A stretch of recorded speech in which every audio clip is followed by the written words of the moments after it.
Hello my friends, you can see that I've got no power right now. Power's been out for probably an hour. I've got I call these things Big Larry. I don't know why they call them that,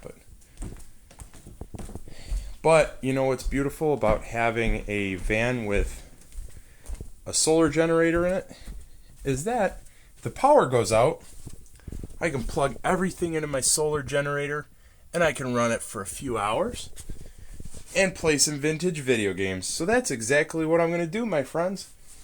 And then I'm probably going to pass out and go to sleep.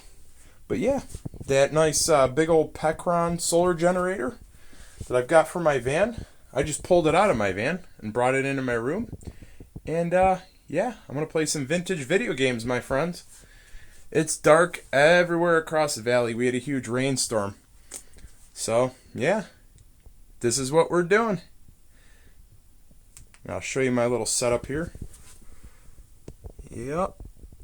Good old Pecron generator kicked on, and it's going to keep me entertained for a few hours because I'm not ready to go to bed. I'm kind of a night owl, so I stay up until midnight at any given point. So, all right, my friends, take care. Hopefully you guys have power. This is kind of funny.